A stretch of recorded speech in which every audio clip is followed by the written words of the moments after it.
Hi folks, and welcome to the first of two video lectures on Walter Benjamin's The Work of Art in the Age of its Technological Reproducibility.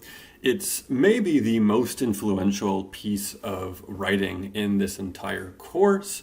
It's something that I know at least a few of you have already read in other classes. It's famously difficult. I might say personally, I find it the most difficult piece of writing that we've read thus far in this class.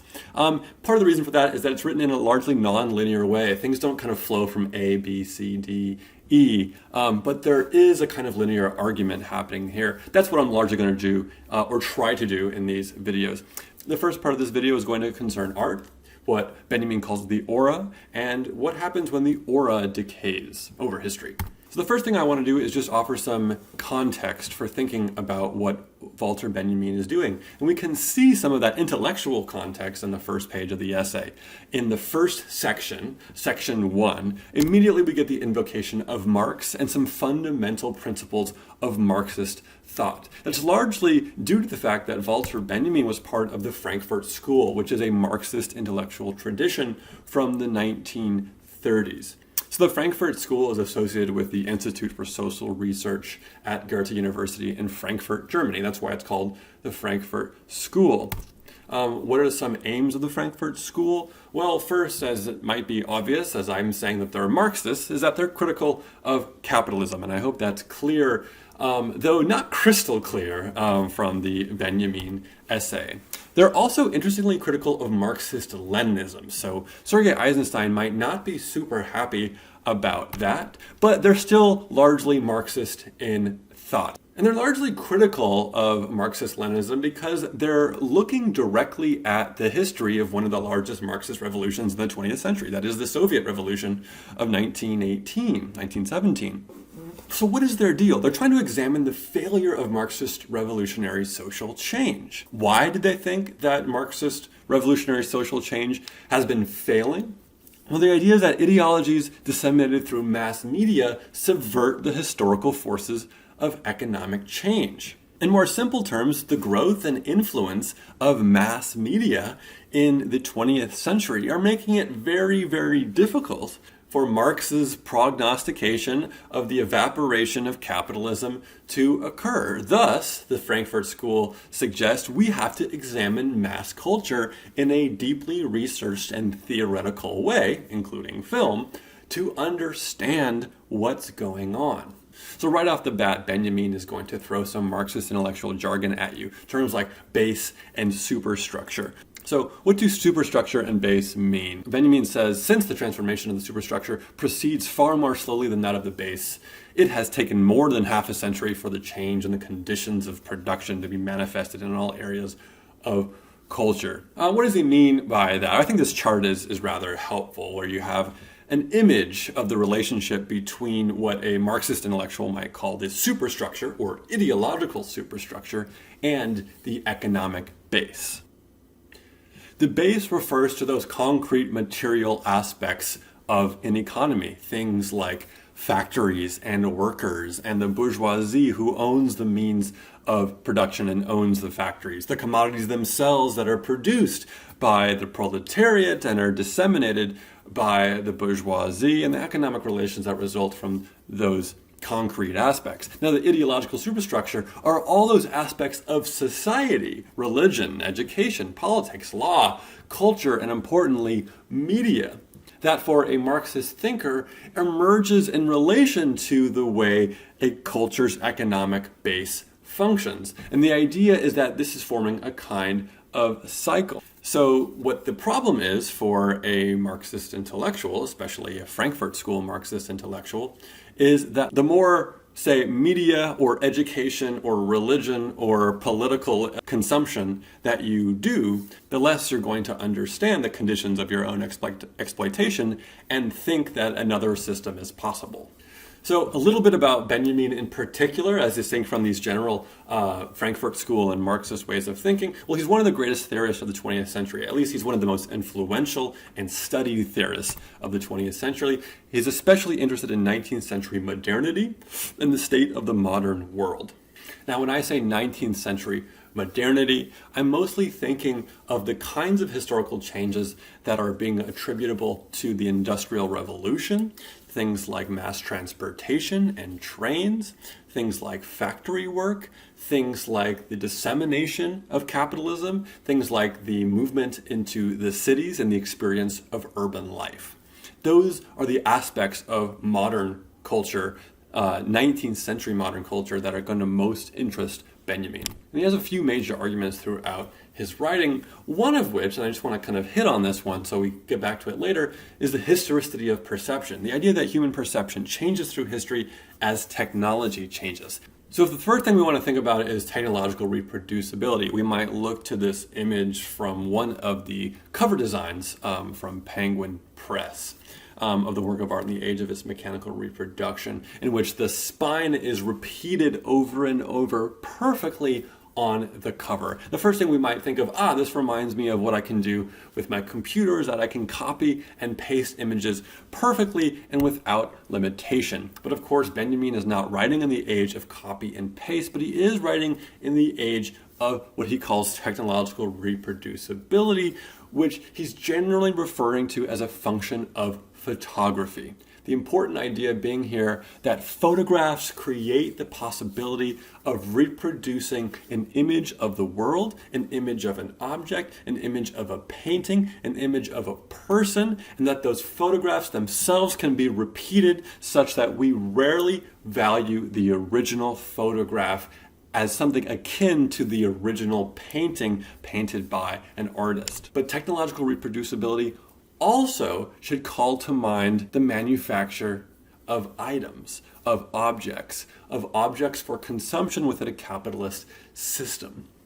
And this is something that we're going to explore in the Chaplin film, Modern Times. But I want you to always keep in mind that when Benjamin is talking about technological reproducibility of art, he's also very much aware that the emergence of this change in art reflects a similar change in the way in which objects produced for capitalist consumption are manufactured. When Benjamin is talking about the work of art in the age of technological reproducibility, he's referring to something like this: the fact that after photography, you can create images of the Mona Lisa and not restrict yourself to having to go to the Louvre to see the Mona Lisa. He thinks that that is extremely important and changes what we think of as art throughout the history of art.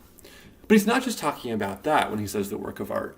He's also, and you'll see this in the essay, talking about a particular art form, which is cinema, that he thinks has a special relationship to technological reproducibility. He'll say that film is the art that is most intimately bound with technological reproducibility. And we're going to go into that later. So there's two parts to consider. So one of the first concepts from this essay that I want us to understand, in fact, if you take away anything from the work of art essay, I want you to understand this concept and what it means for Benjamin, and that concept is, of course, the aura. What is the aura? I'll say what withers in the age of technological reproducibility, i.e. photography, is the aura. The here and now of the work of art, its unique existence in a particular place. It is this unique existence and nothing else that bears the mark of the history to which the work has been subject. In other words, the aura is that stuff that the original Mona Lisa has, that its photographic reproduction, no matter how precise in its replication, doesn't have. And even today, with our relationship to, say, famous works of art, famous paintings, will have this articulation of the aura. It becomes a kind of popular wisdom that people will say, when you go look at the Mona Lisa, or you go look at, say, a Van Gogh, try to actually experience the painting instead of, say, just taking a picture of it. Benjamin will also say something like this: to follow with the eye a mountain range on the horizon or a branch that casts its shadow on the beholder is to breathe the aura of those mountains, of that branch. Again, he's trying to say that the aura is something that is attached to the being of a thing in its purely unmediated form. You're not looking at a postcard of the mountain range. You're experiencing the fact that the mountain range is there, sharing the same slice of space-time as you. And in a world full of mediated images, which is more true now than it was certainly in 1935, we're experiencing the degradation of that aura, the many mediations of that mountain range that you'll find on Google Images or on postcards or on mugs. So in other words, to take this to popular to contemporary discourse, watching a concert this way is less aura, watching it this way is more aura. Looking at the Mona Lisa this way is more aura. Looking at it that way is less aura. And maybe say looking at a print of it in your apartment is even less aura. And taking it further, we might say looking at an image of it on your phone, even less aura still. So at this point, you might be identifying with what Benjamin is saying about aura and agreeing that indeed, even in 2020, we're losing the aura of art, and it's sad. But don't be mistaken. Benjamin is not crying over the loss of the aura. He's celebrating the loss of the aura. No matter how much you prefer your experience of seeing Hamilton to watching the Disney Plus edition, the loss of the aura is something that matters politically to Benjamin. It is a good thing. So how do we track that idea that the loss of the aura is a good thing? And what is associated with the aura that he wants to replace? So one of the main clues is this sentence. He'll say the uniqueness of the work of art is identical to its embeddedness in the context of tradition. That word tradition and words that are similar to it and a family of words that adhere to what we might call the ideology of traditionalism is crucial. Take a look at this family of words that you'll see all throughout the essay, The Work of Art in its Age of Technological Reproducibility. And I want you to ask yourself, what do all of these words have in common? Because I think it's crucial that Benjamin is using them as if it is implied that you understand that there is a shared set of meanings that they all participate in, even though these words are not at all synonyms. And I hope you're seeing something that has to do with the pre-modern. And I'm using modern not in the sense of 19th century modernity, but modern in the sense of what changes from the medieval religious world to the post-Enlightenment world that privileges rationalism as opposed to the traditionalism of religious value. In other words, most of these terms bear a relation to what I might call traditionalism or traditionalist ways of thinking. And by traditionalism, I don't mean something equivalent to conservatism, that is, say, being conservative as opposed to progressive, but I mean a system of thought and meaning that simply invokes the fact of tradition as its only source of authority as opposed to appealing to reason or something outside of itself. So I want you to keep that in mind when you see these terms throughout the essay. So those terms are going to be particularly important when Benjamin gives us a little history lesson in the history of art. And he's trying to make us understand something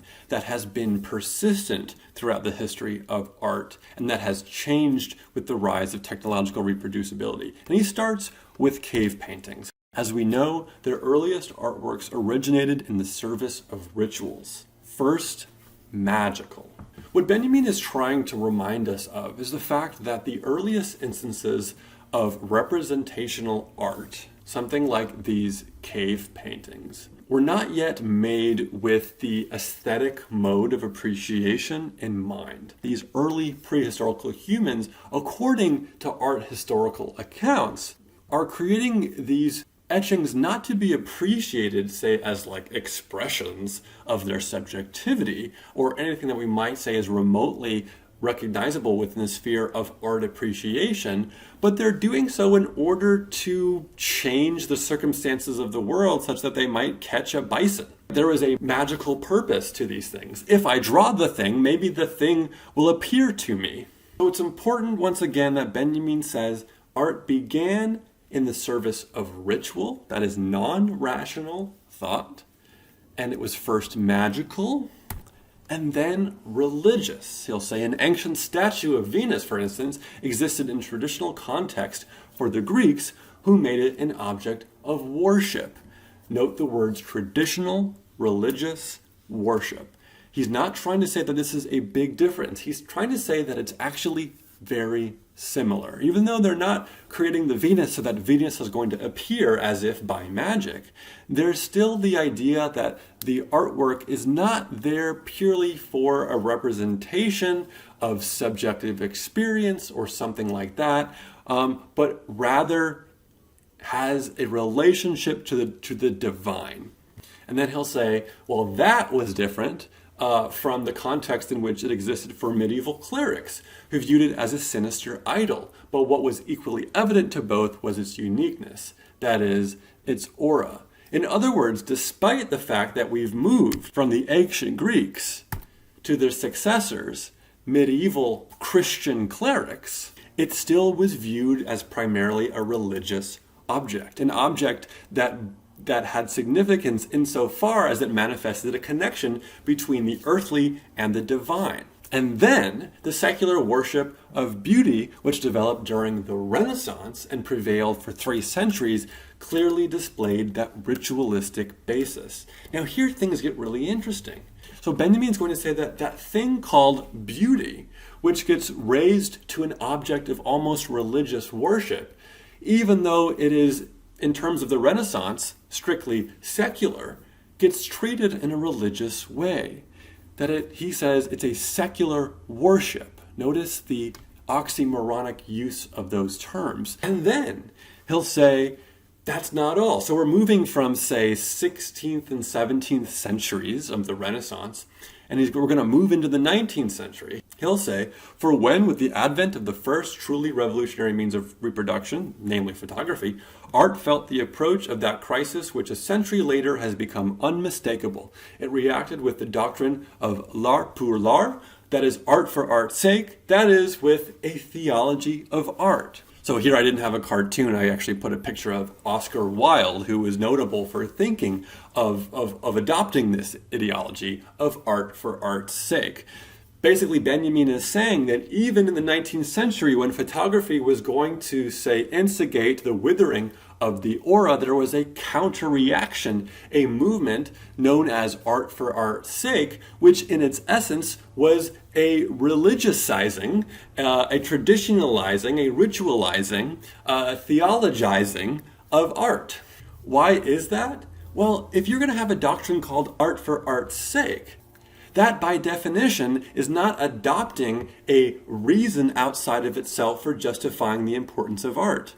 It's simply saying that art doesn't need to justify itself. It is a kind of religious faith in the necessity of art. So what Benjamin here is doing is he's looking at a broad swath of history. Like Bazin, he's also painting in broad strokes, but he's trying to make a point that from the Stone Age to ancient Greece to medieval times to the Renaissance to the 19th century, and he would say, and into the 20th century, there exists still this persistence to think of art as having a religious value that bears the mark of a traditionalist way of thinking. Once again, these are the terms associated with the aura. And let's maybe look at one to illustrate this kind of thinking. Let's take the word cult and what Benjamin describes as cult value versus exhibition value. So I just want to rehearse one of Benjamin's miniature arguments about cult value versus exhibition value, which is merely illustrating in micro terms the general shift that he's saying is happening here, away from these ways of thinking about art. So if we take the example of the Mona Lisa, and we track its historical progress from its inception in 1503 when it's painted by Leonardo da Vinci to where it is now in all its many different forms, we're going to see a general progress from cult value to what Benjamin calls exhibition value to something that is even a further withering of the aura that we might call technological reproducibility. So first we have the painting. and it's only one painting and Da Vinci made it, and no one has seen it because only Da Vinci has made it. And then for centuries, let's say roughly 2 centuries, this important painting is only in the hands of very, very important people. Say, for example, in 1515 by King Francis I. People cannot see the Mona Lisa for many, many years. In other words, when I say people, I mean mass audiences of people. It is not free to be exhibited. It is an object whose value is partly maintained by manufacturing exclusivity. The fact that only the select elite can have and look at something like the Mona Lisa. What is manufactured with this system of restricted exhibition is what Benjamin will call cult value. Now, what changes with the growth of museums like the Louvre in 1797, which is the year in which the Mona Lisa was moved to that French museum, is that we start to get the democratization of art. For Benjamin, this is a good thing because it de-hierarchizes art. It allows more people to see it. And Benjamin will basically say that this move from cult value to exhibition value mirrors the further move from exhibition value to mechanical reproduction. It's the same progressive movement away from the cult, the magic, the ritualistic. You might think of it this way, that as history progresses, we're moving away from a less democratized version of art appreciation, where art doesn't accrue value by being seen by many, many people, but rather it invokes its own value according to hierarchical systems that only allow the most privileged to see it and hold it. And we go from, say, having the Mona Lisa as this singular object that it isn't even moved, to having the Mona Lisa under lock and key by a monarch. Then we move to putting the Mona Lisa in a museum for people who have access to museums to see. And then we have photography, which liberates the Mona Lisa from its particular location and time and space. And this move from less democratized to more democratized is also the move from aura to its withering. What is the point of all this for Benjamin? Well, here's the point, and I'll say it in 1,000 different ways in the essay. Here's one of my most favorite ways he says it. He'll say, quote, "For the first time in world history, technological reproducibility emancipates the work of art from its parasitic subservience to ritual." Once again, Benjamin, not a fan of the aura. He might have certain attachments to the aura, but the essay is trying to say that with this technological reproducibility of art, we are moving away from these kinds of values. So for next time, we're going to look at this question. What role does cinema play in this move away from ritual, cult value, and aura? I'll see you next time.